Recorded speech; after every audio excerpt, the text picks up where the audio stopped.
iniciar ese panel con el enfoque de migraciones y derechos humanos desde una perspectiva latinoamericana. La señora Inés Páez, que viene desde Argentina, desde Santa Cruz, va a abrir el turno de intervenciones y vamos a dar tiempo a que los otros dos ponentes se vayan incorporando con posterioridad. Como hablaban del amén del fútbol, yo eso de estar entre Argentina y Brasil a mí me llena de satisfacción, o sea que espero seguir estando en el próximo campeonato también a estas alturas. Tiene la palabra. Bueno, buenas tardes a todos. Quiero decirles que vengo en representación de la doctora Alicia Kirchner, que es gobernadora de una provincia sureña en la Argentina, de la provincia de Santa Cruz, que había planificado estar en este encuentro. Razones obvias de la política que estamos viviendo en Argentina no le han permitido trasladarse, por lo cual el trabajo que ella había presentado me voy a permitir leerlo para ser bastante exacta en su ponencia. La ponencia de la doctora Alicia Kirchner empieza con un escrito de Federico Mayor Zaragoza, que ayer nos acompañó y que nos deleitó con su conferencia. Delito del silencio. Tenemos que convertirnos en la voz de la gente silenciada. Ser la voz que llegue fuerte y alto a todos los rincones de la tierra, que nadie que sepa hablar siga callado.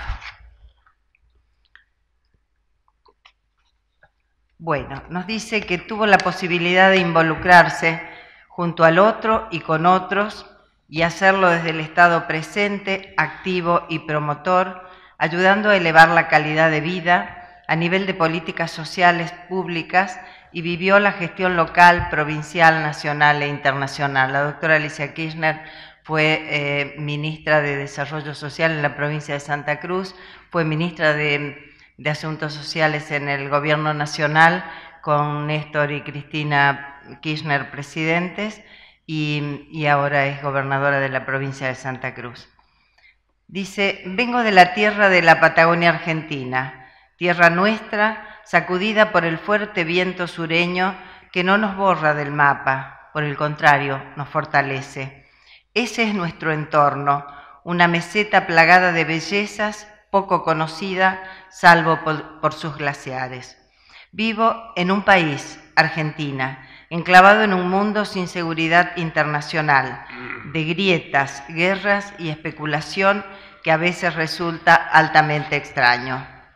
Lo que pretendo transmitir no es nuevo y tiene que ver con el propósito de reducir las asimetrías, las desigualdades sociales en los distintos contextos del mundo, porque si queremos lograr, como se ha dicho, la globalización con rostro humano, somos precisamente nosotros los que tenemos que variar los caminos utilizados hasta ahora. Escuchamos a nuestros dirigentes hablar de pobreza cero y llevan a sus países en dirección contraria, y no hablan de reducir la desigualdad, siendo esta la madre de todas las batallas. Y esto no se arregla ni con el ejercicio de la caridad, ni la solidaridad, ni la asistencia, aunque sean indicadores que deben estar presentes, y tampoco con programas sociales enlatados, hegemónicos, que no tengan en cuenta las diferentes realidades, porque, y esta es la hipótesis que pretendo probar, incluir es un objetivo, pero la acción más importante, el verbo transformador, es el liberar. Entender que en nuestro mundo debe prevalecer una acción liberadora de las personas, de las comunidades, de los países. Liberar no es reparar, aunque lo comprenda, es ejercer derechos. Como decía Martí, muchos despechos y pocos derechos se hablaba en los ayuntamientos, que eran más para las disputas que para las libertades. Ni la ley, por pura que fuese, podría contra la explotación e inequidad de las costumbres. Y entonces se pregunta, con el título extraído del texto de Federico Mayor Zaragoza: hoy en este mundo se habla de crisis de manera permanente, crisis políticas, económicas, de la adolescencia, de la tercera edad, de la ecología. Esta palabra está en nuestro lenguaje de manera repitente y significativa. Están los que dicen que una crisis es una oportunidad, pero la realidad es que siempre hay fuerzas que unen y otras que dividen. Siempre la batalla, la lucha que interpela. Se cayó el muro de Berlín, pero hay países que no solo los levantan, sino que profundizan la xenofobia, el odio, la guerra y la violencia. Si el siglo XX ha significado la pérdida de millones de vidas y no encontramos el remedio del amor, de la paz, este siglo XXI debe ser el desafío para la paz. Vivimos entonces en un mundo fragmentado, cruzado por crisis de violencia e intolerancia mundial, que día a día se recrudecen en nombre de los fundamentalismos. El Papa Francisco lo expresa así: el siglo pasado fue devastado por 2 horribles guerras mundiales, convocó la amenaza de la guerra nuclear y un gran número de nuevos conflictos, pero hoy, lamentablemente, estamos ante una guerra mundial por partes. Una comunidad inclusiva no admite estas connotaciones que se vivencian en las discriminaciones, exclusiones. Se debe tener un compromiso con lo humano hacia la humanidad y sin dogmas, fundamentalismos ni ideas rígidas. Federico Mayor Zaragoza completa la reflexión anterior al decir: desde el origen de los tiempos el poder se ha expresado en términos de fuerza, por el número de soldados, por los arsenales de armamento y su capacidad destructiva. La historia es un rosario interminable de contiendas, invasiones. Está convencido, como tantos otros, incluyéndonos, que el mundo tiene arreglo, y él lo dijo en su momento con estas palabras: pero no será el G20 de la solución Bush el que resolverá los problemas del mundo, ni rescatando a banqueros irresponsables con dinero público, ni deslocalizando la producción por codicia añadida, ni invirtiendo miles de millones en artefactos de defensa y seguridad propios de confrontaciones pretéritas, ni permitiendo que el mercado siga prevaleciendo sobre la justicia social, si permitiendo el bochorno de los países fiscales, ni manteniendo a la gente distraída en los nuevos circos reales y virtuales del siglo XXI. Estos circos los crea hoy la corporación mediática a través de sus medios audiovisuales y la cooptación de instituciones y muchas veces de las redes, condicionando a las personas según le convenga al neoliberalismo. Esto es extraído del libro Silencio de Federico Mayor Zaragoza.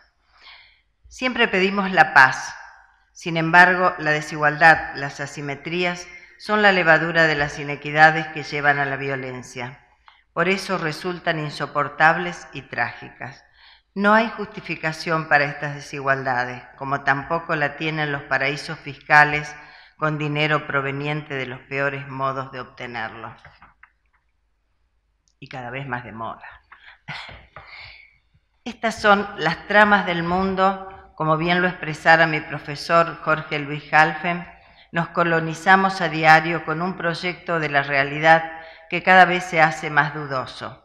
Y en otra parte de su escrito, cuando señala que la difusión del miedo, de todo miedo, es el negocio de cualquier ideología política, religiosa, económica, como instituciones atadoras, pues tienen como objetivo anular psicológicamente a la persona. Y en realidad, el que se asusta pierde y termina incompleto en su desarrollo. Siempre el miedo se refiere a la posibilidad de una pérdida. Como dice Milanovic, a todo el mundo le encanta hablar de la eliminación de la pobreza, porque parece una respuesta admirable y ética, mientras deja sin tocar las estructuras de poder. Pocos se interpelan sobre los sistemas que producen cada vez más desigualdad. Necesitamos una sociedad con gobiernos que permitan más inclusión. Necesitamos humanizarnos. Necesitamos redimirnos porque no tiene justificación el silencio, el no te metas, la complicidad, la indiferencia o el miedo. Por eso hablemos de derechos y obligaciones. Por eso la doctora habla de los derechos sociales son derechos humanos. Es fundamental que los pueblos sean conscientes de su dignidad humana y es acá donde no solo se debe actuar en lo macro de la política. Siempre me preocupó la inclusión social y quizás por eso elegí el camino de la política como instrumento de transformación. Pude ver sus resultados positivos y negativos. Pude sentir la influencia mediática, política y de las corporaciones. Vi ceder en sus convicciones a muchos de los que rozaron estos poderes. Y vi perder inclusiones porque nuestro país y el mundo está acosado por el neoliberalismo, donde lo que menos importa es la realización de lo humano. Y ello se observa en el desempleo, dado el rol que se le da al trabajo, donde la producción es válida si favorece al mercado, controlado por empresas multinacionales y los mercados mundiales. En todo el mundo los bancos centrales están perdiendo el control. Los expertos en economía sostienen que falta un minuto en el reloj del juicio final para el apocalipsis económico mundial. El neoliberalismo está fracturando al Estado. No solo destruye valores, sino también instituciones y el Estado de Derecho. En un ensayo que realicé en el 2015 consignaba los principales tratados de derechos humanos están en nuestra Constitución Nacional, en lo más alto de la pirámide jurídica. Sin embargo, y por nuestra historia jurídica, genocidio, desapariciones, robos de bebés, torturas, en el imaginario popular hay una idea generalizada de que los derechos humanos son solo derechos políticos y civiles. Muy poca gente identifica los derechos económicos, sociales y culturales como derechos humanos. En otras palabras, si alguien es privado ilegalmente de su libertad, se violan sus derechos humanos, pero si esa misma persona no tiene y no puede alimentar a sus hijos, no es visto por el sistema como una violación a esos derechos.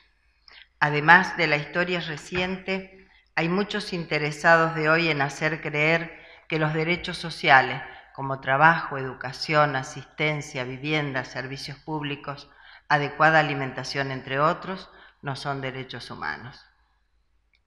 El modelo de democracia que después de las dictaduras ha tolerado el imperio y el gran capital financiero es un modelo que quiere hacer convivir la libertad política con la enorme desigualdad económica y social. Por eso ocultan que los derechos sociales son derechos humanos. Los recortes en prestaciones sociales de muy diverso tipo y la privatización del Estado están llevando a nuestros países a situaciones de exclusión y vulnerabilidad extrema, porque lo que está cambiando es el pacto de redistribución de la riqueza y la base filosófica sobre la que se suscribía dicho pacto. Se necesita desatar una espiritualidad muy fuerte que defienda la creación, superando la caridad, la filantropía y solidaridad que solo amortigua. Se necesita encontrar los diversos modos desde donde de cada lugar, desde cada país, desde las instituciones internacionales, se piense en el desarrollo humano. Por ello, el encuentro y acuerdo en las dimensiones política, económica, territorial y cultural es el desafío. Se necesita comprender que la ampliación de los derechos sociales es la ampliación de los derechos humanos.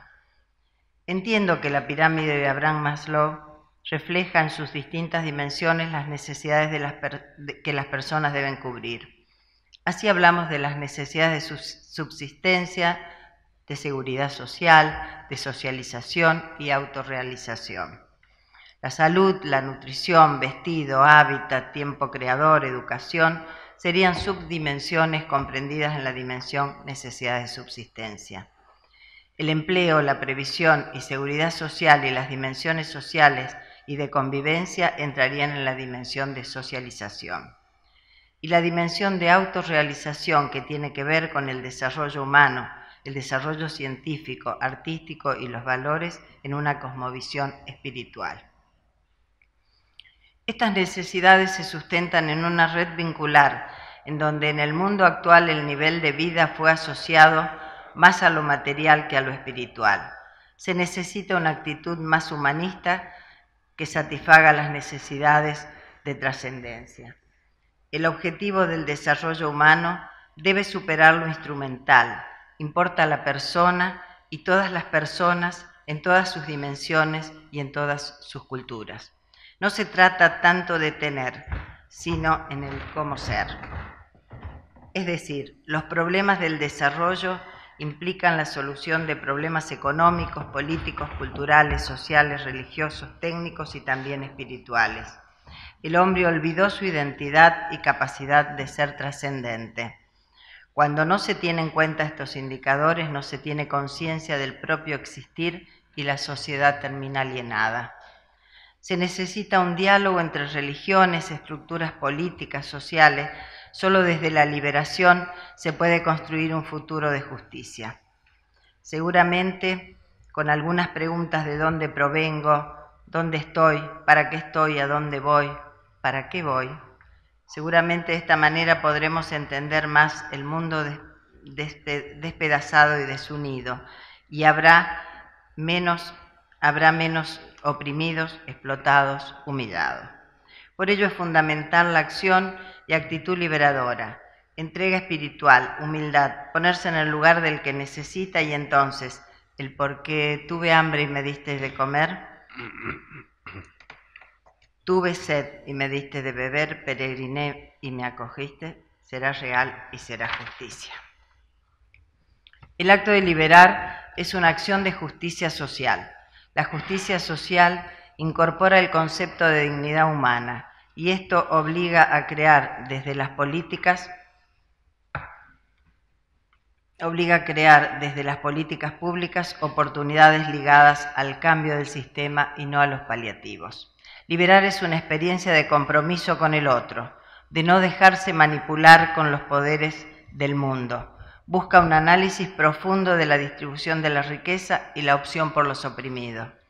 Si hablamos de liberar, entonces el incluir es parte de este proceso de liberación y es acá donde no debe existir la resignación ni aceptar las reglas del juego donde unos ganan y otros pierden. Son los muros invisibles y a veces visibles que separan a las personas, familias y comunidades según sus condiciones de vida. Están los olvidados y discriminados que viven en la periferia, en la indigencia, en la desesperanza.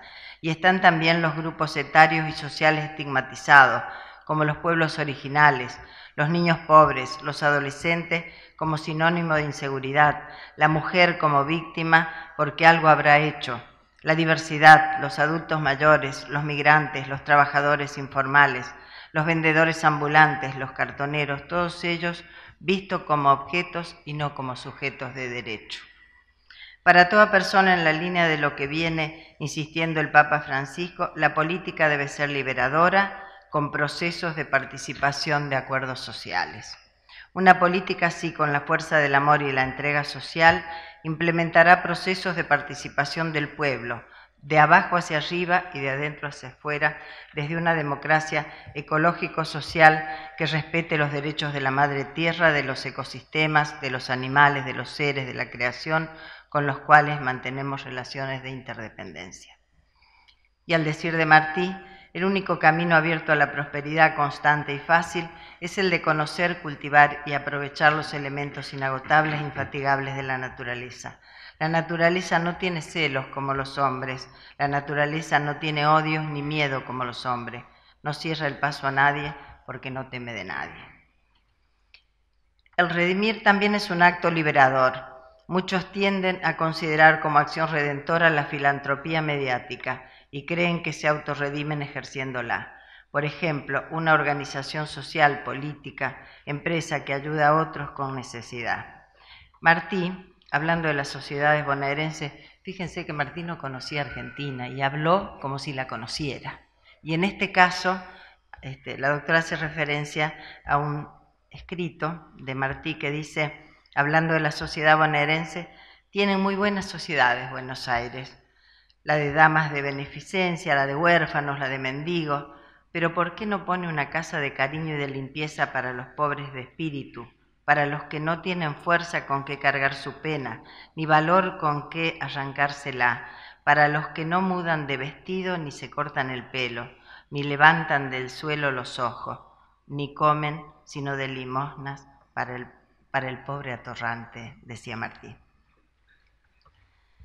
Veamos estos dos ejemplos. Ana Mata Romeu y Juan Pallarés Gómez de la Universidad de Lleida hacen referencia a los donantes que llevan a cabo estrategias de publicidad con los medios asociadas a la filantropía, bajo una estética laica y neutra que se asemeja a las galas benéficas o a una colecta. En realidad lo que hacen es una gran visualización mediática desde el marketing. No sé cómo estoy de tiempo. Bien. El modelo de gestión de los bancos de alimentos nació en Estados Unidos en la década del 60 como vínculo entre las empresas productoras y de comercialización de alimentos y las personas que necesitan alimentos. Son una organización sin fines de lucro que contribuye a reducir el hambre, mejorar la nutrición y evitar el desperdicio de alimentos. Los alimentos que reciben la mayoría de las veces salieron del circuito comercial, pero están perfectamente aptos para ser consumidos.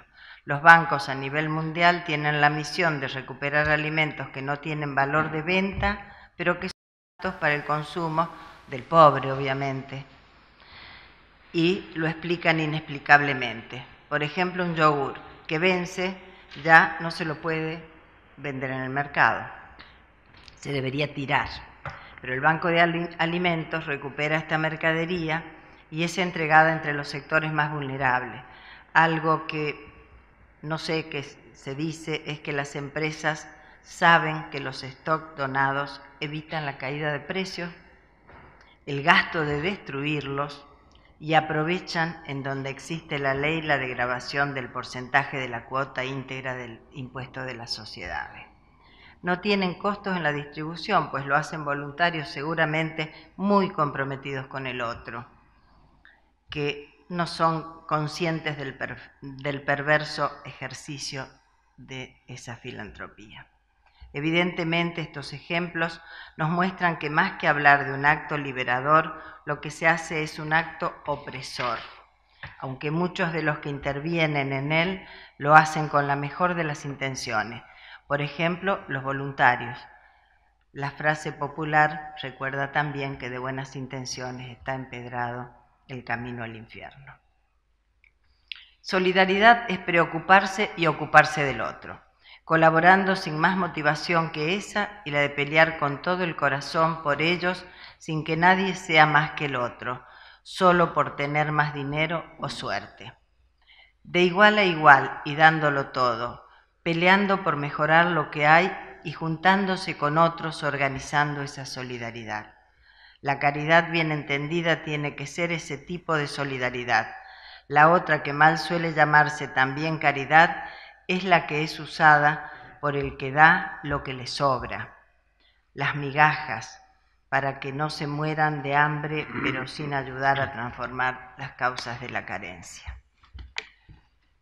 Nuestro objetivo en este siglo XXI es reducir las asimetrías económicas por las fracturas que provocan en el tejido social, construir oportunidades en lo educativo, cultural, en el mundo del trabajo, porque si queremos lograr la globalización con rostro humano, debemos alzar nuestras voces.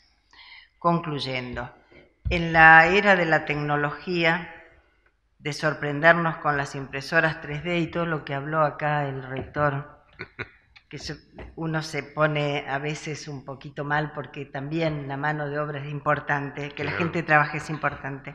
Cada vez hay más personas y comunidades en exclusión social. Por eso el acto de liberar debe ser aplicado a un ejercicio de derechos que contemple los derechos sociales con la misma fortaleza que la defensa de los derechos humanos. La inclusión es parte de una acción liberadora. Dicho de un modo más claro, frente a la pobreza, el mejor camino es combatir la desigualdad social. Liberar es incluir, y lo hago a través de la libertad, el trabajo digno, la educación, el conocimiento, la integración, la ética y la construcción de la paz. El Papa Francisco aseguró, hay dos caminos en la vida, el camino de la exclusión de las personas de nuestra comunidad y el camino de la inclusión, y remarcó que aunque el primero puede ser pequeño, es la raíz de todas las guerras y de todas las calamidades. Por ello es necesario, y tener claro en este siglo XXI, que es fundamental reducir las asimetrías económicas por las fracturas que provocan en el tejido social. Construir oportunidades en lo educativo, cultural, en el mundo del trabajo, porque si queremos lograr la globalización con rostro humano debemos alzar nuestras voces. Este es un mandato para las instituciones. Y quizás este es mi grito ante el silencio de la mediocridad, reaccionando contra los consejos del mejor no te metas, tu voz solo te va a traer problemas, mejor ser espectador que actor, ¿para qué ocuparse de los otros si después te dejan solo? Ser vasallos del poder te permite vivir tranquilo. Escucho a los académicos ir de foro en foro denunciando mucho de lo que digo, pero una gran mayoría distraída prefiere mantener su status quo. Siempre el no te metas, siempre la mediocridad, la indiferencia, la complicidad del silencio. Sé que mi voz tendría que ser un vozarrón para ser escuchada. Nadie se juega y si lo haces, los poderes de turno que actúan con perversidad, que temen perder privilegios, te persiguen. Mi hipótesis no postula nada nuevo, pero intenta ratificar el camino al decir nuestro mundo empezará a ser diferente desde adentro, desde su espiritualidad, si rompe con la resignación de un destino inapelable, que tiende a la desunión, a la dispersión. Por eso, en este ensayo, es un llamado a todos los que sienten que están preocupados por la vida de los pueblos y su desarrollo. Al decir de Martí, el problema de la independencia no era el cambio de formas, sino el cambio de espíritu. Con los oprimidos habría que hacer una causa común para afianzar el sistema opuesto a los intereses y hábitos de mando de los opresores. Qué genio, qué sabio este Martí, ¿no? Y tanto tiempo que hace que no está y seguimos reivindicando. Sé que en sí mismo un escrito no impacta ni cambia las situaciones de inequidad de nuestras sociedades, pero creo que es una oportunidad para que juntos tomemos conciencia que aunando esfuerzos y voluntades, éstas pueden ser revertidas. Este vínculo, esa fuerza o pasión, toma de conciencia y búsqueda de un mundo mejor, fortalecerá la espiritualidad que permitirá el ejercicio de acciones liberadoras para lograr la inclusión. No serán las ofrendas erráticas, ni las dádivas materiales las que rediman, sino la entrega al otro como parte de uno mismo, humanismo, el de la creación. Nada más.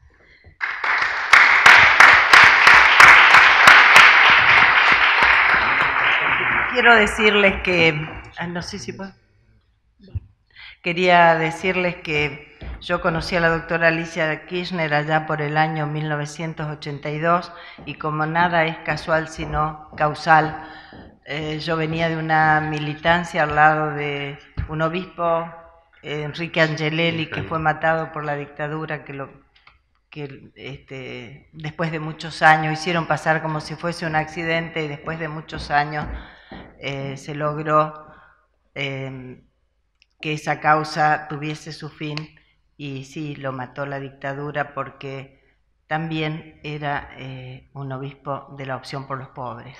La teoría de la liberación es la que lo llevó a ser sacrificado por los poderes de la dictadura militar y cívico-militar, digamos. Así que, digo, como no es casual, fue causal que encontrara una persona con quien desde el año 82 mantenemos no solamente un trabajo en común, sino también amistad. Gracias. Bueno.